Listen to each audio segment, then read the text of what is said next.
Very good morning, my dear students of 12th standard. I hope that you are doing well. और last chapters में कोई doubt ना हो इसकी मैं पूरी उम्मीद करता हूँ. If there is any kind of a problem then you can always contact me on my WhatsApp number. आज हम स्पेशल एक चैप्टर है यूनिट नंबर 8 जो रीड 1 जिसका नाम है फॉर यूथ, जो आपके लिए चैप्टर है. इसका मतलब है कि युवाओं के लिए. और अभी आप देखेंगे तो जो भी कंट्रीज़ वर्ल्ड के अंदर पावरफुल हैं वो सभी कंट्रीज़ कहीं ना कहीं एक बात अपने युवाओं पे ज़्यादा डिपेंडेंट है. तो युवा के ऊपर रिस्पॉन्सिबिलिटी है कि वो आगे जाके फ्यूचर, देश का फ्यूचर कैसे ढालेंगे, कैसे मोल्ड करेंगे, किस प्रकार से वो अपने देश का भविष्य तय करेंगे, अपनी सोसाइटी तय करेंगे, अपने कॉन्सेप्शंस तय करेंगे और आने वाले फ्यूचर में किस प्रकार से आने वाली जनरेशन्स के लिए एक नया बिल्टअप तैयार करेंगे जो बेटर लाइफ देने की गारंटी देता है. तो ये सारी चीज़ें युवाओं के ऊपर रिस्पॉन्सिबिलिटी है और युवा ही तय करते हैं देश का भविष्य.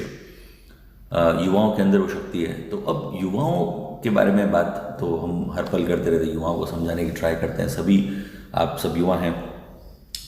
तो इस जो चैप्टर है, ये जो चैप्टर है वो एक्चुअल के अंदर राइट अप किया है श्री जे कृष्णमूर्ति, जिन्हें जिड्डू कृष्णमूर्ति के नाम से भी जाना जाता है. जिड्डू कृष्णमूर्ति के बारे में मैं थोड़ी बात आपको ज़रूर करना चाहूँगा क्योंकि मैं हमेशा राइटर्स की तरफ तो ज़्यादा आकर्षित होता हूँ. तो जिड्डू कृष्णमूर्ति यानी कि जे कृष्णमूर्ति, ये one of the finest philosophers ऐसा माना गया. फिलोसोफर से ज़्यादा इनको पब्लिक स्पीकर के बारे में, ओरेटर, अच्छे स्पीकर, ओरेटर बहुत बढ़िया थे और राइटर सुपर्ब थे. बहुत सारी बुक्स इन्होंने राइटअप की है. पर ही वॉज अ फिलोसोफर हिमसेल्फ और उनकी एक फिलॉसफी थी. फिलॉसफी यानी कि फ़लसफ़ा, लाइफ के बारे में उनकी एक सोच थी. उस सोच के बारे में उन्होंने बहुत ओपन अप लिखा है और बहुत लोगों के साथ इनकी चर्चा, मुलाकात लोग हुई है.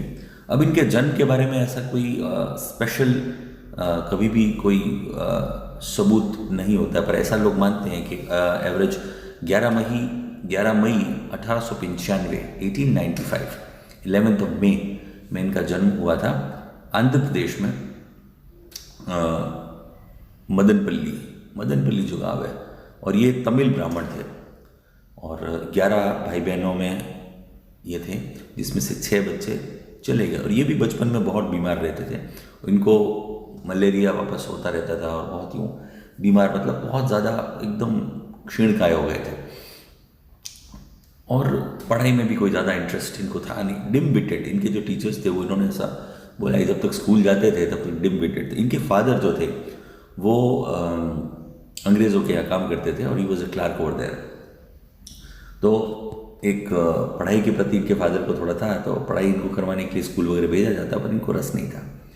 एक दिन ऐसे ही छोटे थे, करीब 8-9 साल के 9 साल के होंगे, तब डिम्बिटेड सब बच्चे पीटते भी थे, टीचर भी ध्यान नहीं देते थे और उनसे कोई ध्यान नहीं देता था इनके ऊपर. तब कृष्णमूर्ति एक बार अद्यार जो है तमिलनाडु का एक बीच है अद्यार, उस अद्यार बीच के वहाँ बैठे थे.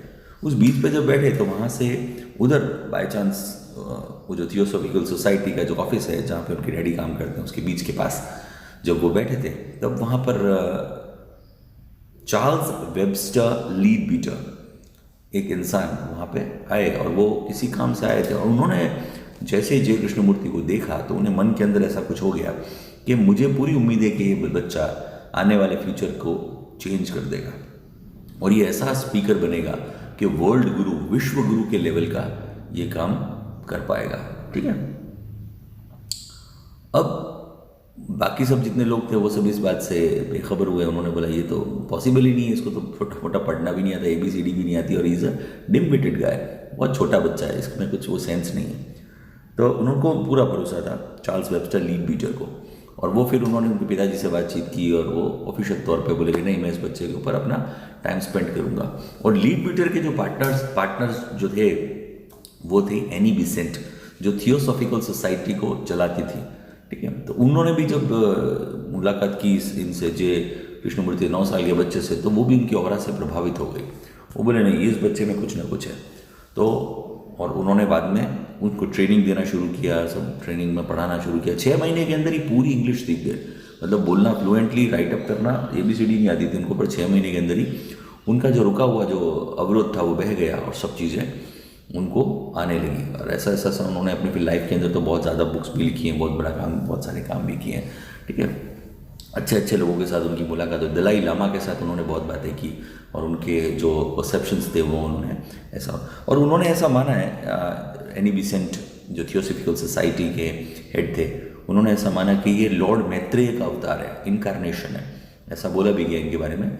लॉर्ड मैत्रेय कौन है? जिनको हम हिंदू मिथोलॉजी में कृष्ण बोलते हैं, जीसस क्राइस्ट के नाम पे भी क्रिश्चियन उन्हें पहचानते हैं, और बुद्ध उन्हें, जो बहुत बुद्धिस्ट धर्म के लोग हैं वो उन्हें मैत्रेय के नाम से जानते हैं। तो इस प्रकार का इनके ऊपर ऐसा इन्होंने किया, और उनको विश्व गुरु बनाने के लिए इन्होंने पूरा जो थियोसॉफिकल सोसाइटी है उन्होंने अपना कामकाज शुरू किया, लोगों को प्रोपेगेंडा किया कि भाई ये है, और उस प्रकार से, और बहुत अच्छे स्पीकर भी थे, और तो ज़बरदस्त था इनका। और इनको order of the north star, वो एक मेन चीज़ थी, वो उसके अंदर उनको ऐसा बोलिए, the order of the star in the east, order of the star in the east के नाम से इनकी एक सिस्टम चालू की कि भाई ये जो बोलेंगे, इनकी जो विचार है, इनकी जो लाइन है, वही हम सब पूरी दुनिया के अंदर उसके ऊपर कामकाज हम करेंगे, ठीक है। Order of the star in the east. परंतु प्रॉब्लम हो गई वहाँ पे, जब सब कुछ तैयार हो गया, ये सब हो गया, लोगों को अच्छी तरीके से समझा गया, लॉर्ड मैत्रेय अपनी बात कहेंगे, अब ये इनकारनेशन है, विश्व गुरु हैं, तब ये पीछे हट गए जीडी कृष्णमूर्ति, और इन्होंने साफ मना कर दिया, बोले मैं कोई किसी का अवतार नहीं हूँ, मैं कोई देवता नहीं हूँ, मैं कोई किसी प्रकार का कोई जादुई शक्तियाँ मेरे पास नहीं है, मैं सिंपल एक इंसान हूँ, मैं जो अपनी बात कहना चाहता हूँ, और मैं किसी धर्म विशेष, जाति विशेष, समुदाय विशेष, संप्रदाय विशेष के लिए मैं काम नहीं करता हूँ, मैं सिर्फ एक मानव जाति के विकास के लिए मैं ये काम करूँगा। तो फिर उन्होंने उसके बाद बहुत सारे राइटअप्स किए, और उन्होंने अपने थियोसॉफिकल सोसाइटी से अपने को बिल्कुल अलग कर लिया, ठीक है। उन्होंने बोला नहीं, मैं ये सब नहीं करूँगा, मैं किसी प्रकार का कोई वर्ल्ड गुरु का कोई दावा नहीं करता हूँ। सिंपल सादे कपड़े पहनते थे, कभी तिलक भी नहीं लगे, वो सब नहीं लगाते थे, बहुत सिंपल लाइफ उन्होंने जी, और अच्छी ज़िंदगी उन्होंने जी, और बहुत एक्सटेंसिव काम किया अपने जब तक वो जिंदा रहे, ठीक है। और उनको ऐसे पारलौकिक अनुभव भी बहुत सारे हुए थे, उसके बारे में बहुत सारी बुक लिखी। मैं खुद I am a huge fan of J Krishnamurti, तो मैंने इनकी बहुत सारी बुक्स पढ़ी भी हैं, और इनकी सेइंग्स और प्रीचिंग्स को मैंने बहुत सुना है, और he is a very great guy, ऐसा मैं कहता हूँ। और लास्ट में इनकी डेथ पैनक्रियाटिक कैंसर से हुई थी, और जो पैनक्रियाटिक कैंसर जब 90 ईयर्स की एज में, और अमेरिका के कैलिफोर्निया में ये एक जगह है, मेरे ख्याल से ओजाई जगह का नाम है, यस ओजाई में इनकी डेथ हो गई थी, पैनक्रियाटिक कैंसर हो गया था इनको, और वहाँ से इनकी डेथ हो गई। पर इनकी प्रीचिंग तो हमारे साथ रहेंगी। तो आज हम चैप्टर शुरू करते हैं, for youth. I would like to discuss, ये डायरेक्ट स्पीच है, वो जो कहना चाहते हैं डायरेक्ट वही कह रहे हैं, कहीं पर कुछ किसी प्रकार का कोई, इसलिए मैंने आपको स्पेशल बता दिया जे कृष्णमूर्ति के बारे में कि आप ज़्यादा जानो तो उनकी बात को आप उतने सीरियस तौर पर ले पाओगे। इनकी बात का एक मर्म का थोड़ा टुकड़ा भी हमारे को अगर टच कर गया ना, तो आपकी लाइफ चेंज हो सकती है, इतने वो पावरफुल स्पीकर है। I would like to discuss with you the problem of freedom. मैं आपके साथ चर्चा करना चाहता हूँ आज़ादी की समस्या को लेकर, प्रॉब्लम ऑफ फ्रीडम।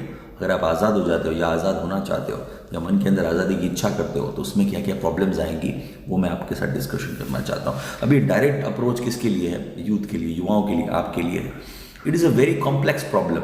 ये बहुत ही जटिल समस्या है, बहुत ही कठिनाई भरी समस्या है, needing deep study and understanding. इसके लिए हमको बहुत ही गहरी सोच, विचार विमर्श की ज़रूरत है, खुद की समझ को और ज़्यादा उत्कृष्ट करने की ज़रूरत है। We hear much talk about freedom. हम कई बार फ्रीडम के बारे में बात करते हैं। देखो लास्ट चैप्टर के अंदर भी हमने पढ़ा होगा, तो सोजोनर ट्रूथ के बारे में जब हमने पढ़ा, तो वो फ्रीडम चाहती थी सबके साथ। यहाँ पर भी उस फ्रीडम का एक नेक्स्ट एक्सप्रेशन लेके आ रहे हैं। ये बोल रहे हैं मानसिक फ्रीडम होना ज़रूरी है, शारीरिक फ्रीडम भी ठीक है, पर बहुत टाइप की अलग अलग फ्रीडम्स हैं यहाँ पे वो बता रहे हैं।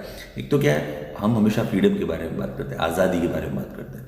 सबसे पहली चीज़ रिलीजियस फ्रीडम, किसी भी धर्म को मानने या नकारने की, दोनों ही चीज़ें मानना भी और नकार भी देना मुझे नहीं चाहिए, वो भी फ्रीडम है अपने आप में।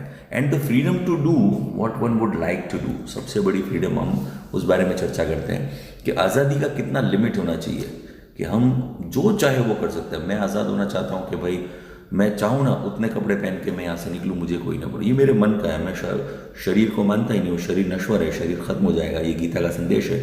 तो आत्मा जो है वही अमर अजर है।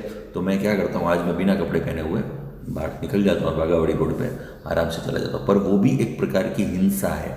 मैं अगर इस प्रकार के कपड़े पहन के जाऊँगा तो जो लोग मुझे देख रहे हैं तो उनके मन के अंदर क्षोभ, दुख की भावना आएगी, क्षोभ होगी, घृणा होगी, और वो ऐसी चीज़ों के प्रति मैं भी वो एक टाइप की हिंसा कर रहा हूँ। तो वो रिलीजियस फ्रीडम का भी एक दायरा होना चाहिए। मेरी फ्रीडम, मैं चाहता हूँ मैं किसी को भी थप्पड़ मार सकूँ, तो वो ऐसी फ्रीडम से आगे वाले को नुकसान पहुँचता है। तो फ्रीडम की एक लिमिट होती है। तो फ्रीडम को समझना और उसकी बेहतरी को समझना बहुत ज़रूरी है। Religious freedom and the freedom to do what one would like to do, क्या करना चाहते हैं। Volumes have been written on all this by scholars, बड़ी बड़ी बुक्स, बड़े बड़े ग्रंथ लिखे गए, पुराण लिखे गए इसके बारे में कि भाई स्कॉलर्स जो विचारक है वो क्या सोचते हैं फ्रीडम के बारे में। But I think we can approach it very simply and directly.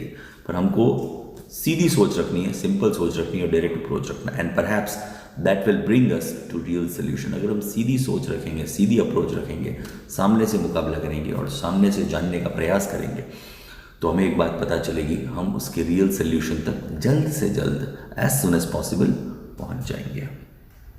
I wonder if you have ever stopped to observe the marvellous glow in the west as sunsets.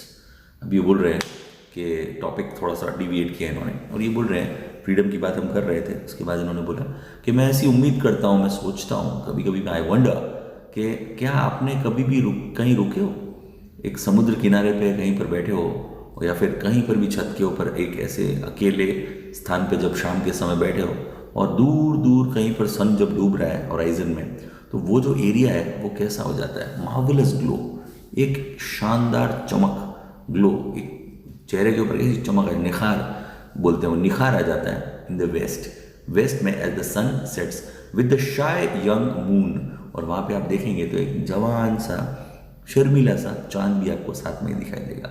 Waste में डूब भी रहा है, एक गुलाबी सा, पिंकिश सा, अलग अलग बहुत सारे कलर का एमल्गेमेशन आप देखेंगे जिस भी प्रकार का होगा।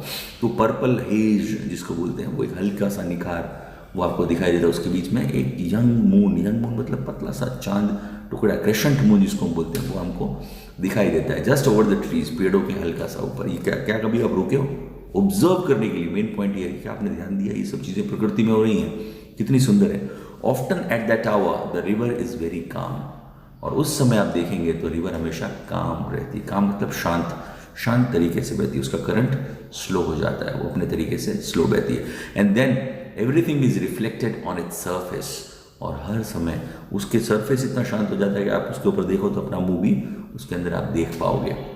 इतने शांत तरीके से वो मतलब पूरा एकदम कांच की तरह बहती है। द ब्रिज, जो ब्रिज होते हैं, the train that goes over it, जो ब्रिज के ऊपर से ट्रेनें जब गुजरती हैं, ठीक है, आपने सुना होगा सॉन्ग, तू किसी ट्रेन से गुजरती है मैं किसी पुल सा थर थर आता हूँ, बहुत अच्छा सॉन्ग है, पढ़ना। The bridge and the train that goes over it, the tender moon, tender मतलब सॉफ्ट, मून को टेंडर बता रही है, एकदम शांत रोशनी, चांद की जो रोशनी है, चांद के ऊपर से जो हल्की इसकी चांद की चांदनी जो है वो हमको दिखाई दे रही है। And presently as it grows dark, और जैसे अंधेरा बढ़ता जाता है, द स्टार्स, और वहाँ पे स्टार भी हमको दिखाई देते हैं, all over we can see the stars, it is all very beautiful, ये सब बहुत सुंदर है। And to observe, to watch, to give and to observe, इसको जब हम ऑब्जर्व करते हैं, टू वॉच, खाली उसे देखते हैं, उसे अनुभव करते हैं, उसे सहन करते हैं और अपने अंदर उसको प्रवाहित करते हैं, उसको पूरा फील जब अब लेते हैं, तो to observe, to watch, to give your whole attention to something beautiful, पूरा का पूरा ध्यान उस ब्यूटी पे, जब सनसेट पे हम लगा देते हैं, वो सितारों पे लगाते हैं, वो चांद के ऊपर लगाते हैं, उस रोशनी के ऊपर जब हम अपना ध्यान लगाते हैं, your mind must be free of pre occupations, तब हमारा जो दिमाग है वो नेचुरल तौर पे चिंताओं से मुक्त हो जाएगा। प्री ऑक्यूपेशन मतलब वरीज, उससे वो एकदम मुक्त हो जाएगा। मस्ट इट नॉट, क्या नहीं होगा?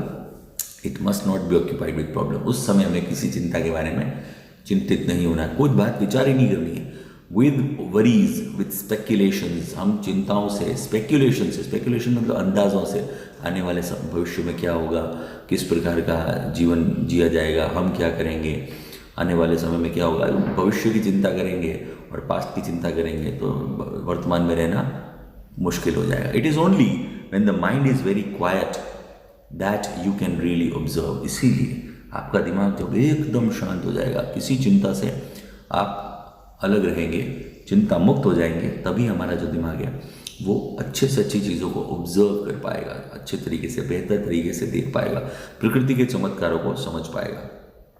You can really observe, for then the mind is sensitive to extraordinary beauty. और तभी हमारा जो दिमाग है वो सेंसिटिव हो जाता है, उस चीज़ को सेंस करने लगता है. सेंस मतलब हमारी जो पांचों इंद्रियां हैं, देखना, सूंघना, टच करना, कान से सुनना, ठीक है, तो ये सारी की सारी चीज़ें, हम उसको बोलना, वो सारी चीज़ें सेंसिटिव, हम उसके प्रति और ज़्यादा उसको अट्रैक्ट कर पाएंगे मैग्नेट की तरह. किसको अट्रैक्ट कर पाएंगे? एक्स्ट्रॉर्डनरी ब्यूटी, जो चमत्कारी ब्यूटी है, जिसको हम कोई आर्टिस्ट उसे क्रिएट नहीं कर सकता फिर से. तो वो एक्स्ट्रॉर्डनरी ब्यूटी जो है उसके प्रति सेंसिटिव हो जाता है. And perhaps here is clue to our problem of freedom. और ये उसका एक, मैं अब आपको इस प्रॉब्लम ऑफ फ्रीडम, ये जो आज़ादी का प्रॉब्लम है, उससे निकालने के लिए मैं आपको ये एक क्लू दे रहा हूँ. क्लू मतलब एक हल्का सा सुराग दे रहा हूँ कि आप जल्द से जल्द वहाँ पहुँच सकते हो. Now what does it mean to be free? अब सबसे पहले क्वेश्चन पूछा गया है, इसका क्या मतलब है कि हम फ्री हो जाएंगे? फ्री होने का मतलब क्या है? आज़ाद हो जाने का क्या मतलब है? Is freedom as matter of doing what happens to suit you? क्या आज़ादी का मतलब यही है जो मैंने आपको शुरुआत में बताया था? आज़ादी का मतलब यही है कि हम जो चाहें वो करें. What happens to suit you, जो तुम्हें अच्छा लगे वो तुम करो. मुझे आज़ादी है मैं मन भर के पिज़्ज़े खाऊं, मेरे को आज़ादी है मन भर के अल्कोहल कंज्यूम करूं, आज़ादी है मेरे को, अगर मेरे पास पैसा है तो मैं बोलूँगा मेरे पास आज़ादी है, मैं जो चाहे कर सकता हूँ, मैं गाड़ी है, फुटपाथ पे भी गाड़ी चलाऊँगा. ये तो क्या पॉसिबल है? क्या हमें वो सही लगता है? हम दूसरों की आज़ादी के अंदर एनक्रोचमेंट कर रहे हैं. ठीक है, हमारी आज़ादी है, पर हम उस आज़ादी की भी उसका एक परिसीमन है, उसकी एक सीमा है. हमको उसके आसपास में ही उसके वर्ड्स को क्रॉस नहीं करना है. अगर हम भीड़ में भी इकट्ठे होते हैं, हम इतनी ज़ोर से भी नहीं फ़ोन पे बात करते हैं कि आगे वाला डिस्टर्ब हो जाए. उसकी आज़ादी भी उसकी खुद की आज़ादी है, उसका खुद का आज़ादी का मतलब ये, हम सोसाइटी में रहते हैं इसलिए कि सोशल एमलगेमेशन से हमारा काम चलता है. हम एक दूसरे को समझें, एक दूसरे की भावना को समझें, आदर करके हम जी सकते हैं, एक दूसरे की फ्रीडम को रिस्पेक्ट करके. मेरी फ्रीडम इंपॉर्टेंट है, तुम्हारी फ्रीडम कुछ नहीं है, तो दिस इज रॉन्ग. ठीक है, अब यहाँ पे वो समझा रहे हैं as a freedom of matter of doing what happens to suit you, going where you like. जहाँ मना है वहाँ मुंह उठा के चले गए. ठीक है, थिंकिंग व्हाट यू विल, और जो मना है वो सोचने लगे. This you do any how, ये आप कैसे भी कर सकते हो. ठीक है, ये तो करते हैं लोग. मियरली टू हैव इंडिपेंडेंस, ये सिर्फ आज़ादी की एक शर्त जैसा है. बोले आज़ाद हो गए, हम आज़ाद हो गए, ऐसा करके. Does that mean freedom? पर इसका मतलब एक्चुअल में आज़ादी है? नहीं. अभी हम देखो कहीं से कहीं ट्रैवल कर सकते हैं, वो अच्छी बात है. पर कोरोना के टाइम पे पेंडेमिक है, हमको कोई मना नहीं कर रहा है, पर हमको खुद को इतनी अक्ल होनी चाहिए कि हम यहाँ से वहाँ न जाएं, ज़्यादा ट्रांजिट ना करें, क्योंकि वो प्रॉब्लम क्रिएट कर सकता है. We can be the carrier of corona virus, ऐसा भी हो सकता है. ठीक है, तो उसके लिए हमको दूसरों की आज़ादी का थोड़ा सैल्यूट करना चाहिए. Many people in the world are independent. दुनिया के अंदर बहुत सारे लोग इंडिपेंडेंट में तो आज़ाद है, but very few are free. पर इंडिपेंडेंट तो है देश के हिसाब से, और हम भी इंडिया इंडिपेंडेंट है, पर क्या हम आज़ाद हैं? क्या हम फ्री हैं? वो समझा. बहुत कठिन बात पूछ रहे हैं आपसे, ईजी लैंग्वेज नहीं है, बहुत कठिन बात है. Freedom implies great intelligence. ये बोल रहे हैं कि आज़ादी जो है वो बहुत गहरी बुद्धिमत्ता लेके आती है, इंटेलिजेंस लेके आती है. Does it not? क्या वो नहीं लाती है? आज़ादी कब आती है? आज़ादी और बुद्धिमत्ता, वो दोनों आपस के अंदर एक जैसी ही चीज़ें हैं. Does it not? To be free is to be intelligent. अगर आप आज़ाद होना चाहते हैं तो आपको इंटेलिजेंट होना लगेगा, और आप इंटेलिजेंट हो ही जाएंगे अगर आप आज़ाद है तो. दोनों एक दूसरे के सब्सटीट्यूट है, पूरक है. But intelligence does not come in to being by just wishing to be free. पर इंटेलिजेंस ऐसे ही नहीं आ जाएगी आपके यहाँ पे कि आप ये सोचेंगे और विचार करेंगे कि मैं फ्री होना चाहता हूँ, मैं फ्री होना चाहता हूँ, तो आप अपने आप को बुद्धिमान मान लोगे। मैं फ्री होना चाहता हूँ, मैं किसी प्रकार का कोई धर्म नहीं मानूंगा, मैं किसी बंधन में नहीं रहूँगा, मैं किसी प्रकार का पूजा पाठ नहीं करूँगा, मैं किसी प्रकार के ट्रेडिशन को नहीं मानूंगा, मैं आज़ाद हूँ आज से, मैं एक आत्मा हूँ, स्वच्छंद आत्मा हूँ। अगर ऐसा आप सोचेंगे तो कोई आप ये तो इंटेलिजेंस नहीं, खाली सोचने से नहीं होगा, वो उसको करना पड़ेगा। ठीक है, it comes in to begin only when you begin to understand. ये शुरुआत में कब आपके पास आएगी? When you begin to understand your whole environment. जब सबसे पहली बात आप आसपास के अपने इन्वायरमेंट को समझने की ट्राई करोगे, अपने आसपास क्या हो रहा है उन चीज़ों को समझने की ट्राई करोगे। The social, religious, parental and traditional influences that are continuously closing in on to you. ठीक है, ये बहुत इंपॉर्टेंट बात है।